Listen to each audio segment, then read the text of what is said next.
Now you can see I put the reservoir back in, which is the first thing you need to put away when this is for the top of the machine, cover where you put the water in. And then we're gonna build the basket. So here's the bowl. And then this is a splatter guard. So when the coffee hits it, goes into here, it doesn't splatter out. I don't really believe it makes a big difference, but here's the rack that goes on top. Make sure the single hole is in the back left. That's for this, which is where the water from relieving the pressure goes through. So speaking of that, so you look underneath the machine and we have to put it down and push up. Not have to push hard, just until it stops. And there's the three-way solenoid valve. Basically it relieves pressure after you brew.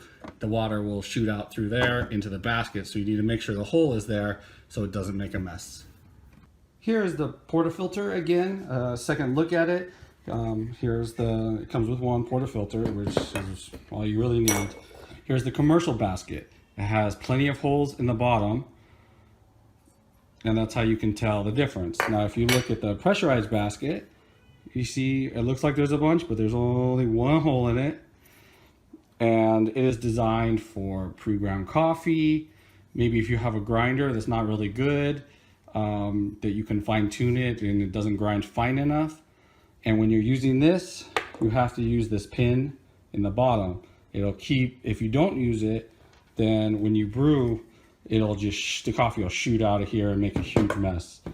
So those are the ones, when you put them in, push nice and hard, and it stays in there. So when you knock out your coffee, it should come out really well. Okay, so the machine has been warming for at least 20 minutes. So everything is nice and hot and ready to go, which when you heat up the machine, make sure you heat it up with your portafilter in the machine. So the portafilter will be hot too. And then I'll take it out. Now when you take this out, if you have any grains in there from the last shot you did, you need to make sure you wipe it out. Make sure it's a nice, clean, dry portafilter. And I put it on my scale. Make sure I tare it.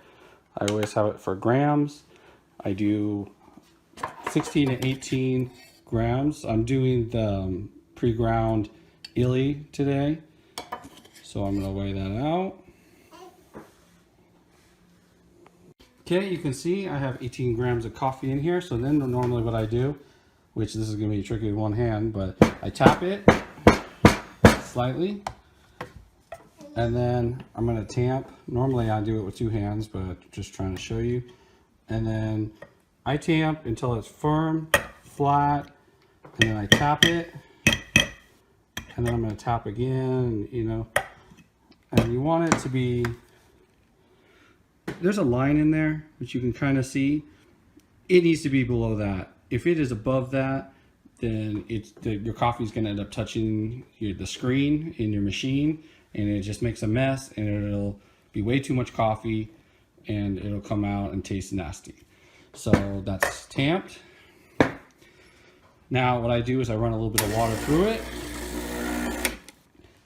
That way you have clean water in it now, water that hasn't been sitting in your machine. I'm gonna put this in here, pull it nice and tight. Get your cup, put your cup under. And ideally it's 20 to 25 seconds, but this is pre-ground, so we'll see.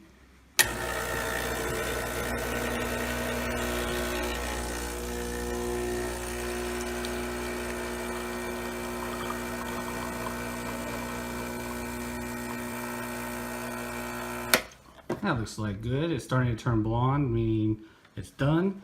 And you can kind of see water dripping out of the tube. And what that is doing is it's relieving pressure from the portafilter. So I'll take the coffee out so you can see the espresso. You can see it with the crema.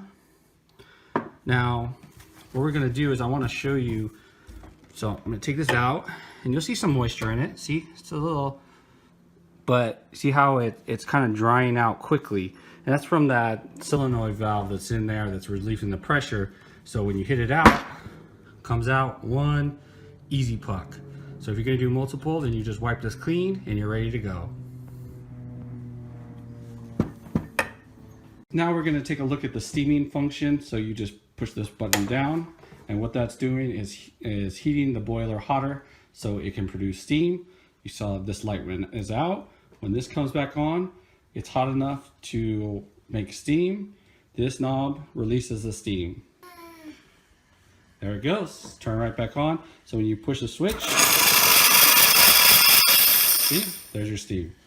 So what you want, and this is, by the way, a Panarello wand. It's basically an auto frothing. It's not very good, but I can show you that later. But it's froth.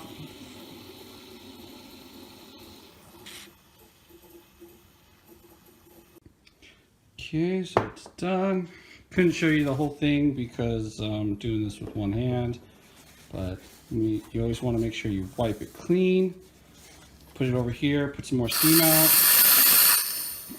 That'll push the extra milk, whatever's inside, out. Wipe it clean, and it's good. And then make sure, if you're gonna brew your espresso after you froth your milk, make sure you turn off the steam. And now it says it's ready, but it's not. Now the temperature is way high, so if you brew now, it's gonna be overheated water and it's gonna ruin your espresso. So brew, see all that steam? Once the steam goes away, the steam is going away, and turn it off. Now it's ready to brew espresso. And there is the Gaggia Classic. This was just my overall review of my espresso machine, the Gaggia Classic. And you can make many different kinds of coffee drinks with this: latte, cappuccino.